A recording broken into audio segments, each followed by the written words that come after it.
The secret to finding peace, life, joy, just life that's good. Not that everything goes exactly like you want it to, but a life that you can say, I love this life. That's what I want to share with you today. What I come to realize, it's been years now, but if I had to go back to one point in my life where everything flip-flopped, changed, and I saw life for what God designed it to be, it's going to be the secret I share with you today. So if I had to go back to that point, it would be a day that I was walking on the dirt road, just completely exhausted, frustrated. I don't even know how to tell you the emotions that were going on. Now, at this point in my life, I have been teaching youth for probably 20 years, close to it anyway. I had been doing women's ministry. I was active in the church. I was doing a lot of things in the church. I loved Jesus.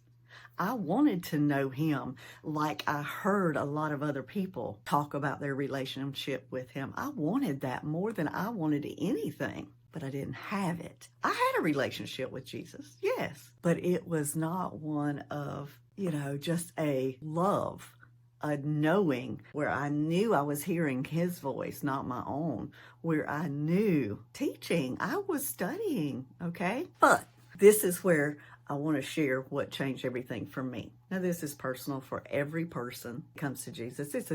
He's so personal like that. He's going to meet you where you are when you're ready. That day on that road, I was praying, I was talking to him, and I was just like, I'm just frustrated.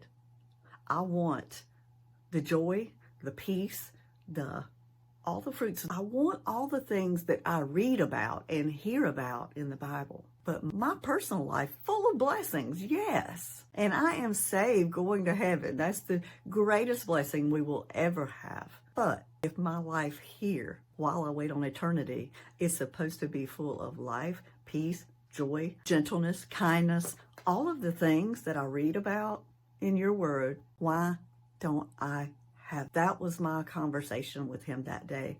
And I will tell you that that was the first day that I went to God with a ugly attitude, really. A lot of times I probably had an ugly attitude, but I hid it from him. I didn't take it to him. That day, I was up to here, and I went to him, and I'm like, I read all about this. I don't have it, though. Why don't I have it? Is it true? Can we live in this crazy world with those things? I'm trying to do all the things to get close to you. And I went, and I had an ugly attitude.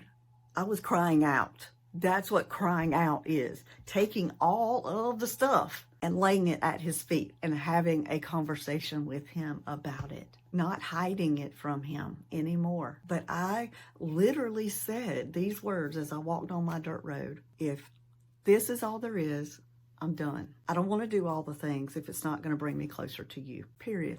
And then I said these words right after that. I said, here's what I'm going to do. I'm not going to do anything else unless you tell me, unless you make it clear that that is what you want me to do. Whether it be teaching a class, whether it be taking on another form of ministry, whatever it is. I'm not going to do anything until I hear you tell me to. And y'all, that was the day everything between me and Jesus, as I tell people, turned upside down and inside out. And it was like I could hear heaven doing, she finally gets it. It took way too long, but she finally got it. I go back to that day and I'm like, for so long, I was trying to please him in any way and every way I knew how, which was doing work to earn his love. Not that we're not saying, as a great pastor I know says, don't hear what I'm not saying, but the work is to flow from that love relationship. The work comes automatically. It's not a burden. It's not a chore anymore. That work that flows over, that overflows from that love relationship that I have with him, just from being with him, sitting with him, reading his word, asking him to tell me what that means. Explain this to me. Going to him and opening up this word that had always intimidated me unless I had a lesson plan to help me get through it. And he did so much in that. He did teach me so much. But as far as this word being a whole cohesive love letter to me, I had never seen it quite like that. But when I asked him that day, I don't want to try to earn your love anymore. I want the love to show me what to do. When I began to, all the dots began to connect, and I began to see this beautiful picture that I had it wrong the whole time. I had life like a wagon wheel, and I was trying to put Jesus and the things of God in all the little areas, the little, pie shapes. When he gave me the picture, and he was like, no, you see that hub in the middle? That's what holds everything together. It's the hub. Where the hub is me and you. Me and you. The relationship that we have is me. From that, I spill over into all the little spokes. So it's not for you to do. It's for you to be in the hub with me, this life, living in the hub, and all of the other just is a byproduct of living in the hub with him. Y'all, mind blown. How did I not get that before? I don't know. But I'm here to tell you today that if you've been in church for a long, long time or all of your life, and it just it gets to this point, and then it's just something we do, and that it's never, it doesn't get any better than this. This is just how it is, and just keep doing it because we know that's what you're supposed to do. I'm here to tell you there's so much more. Don't miss it. Don't miss it.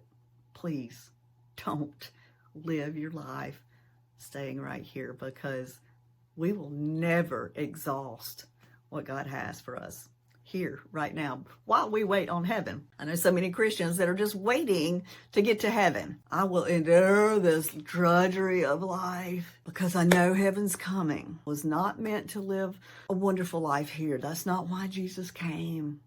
It's for heaven. That was kind of what I guess perceived and grew up believing, that it has nothing. We just have to endure life so that we can get to heaven with him and then have a glorious life. Jesus came for so much more than that.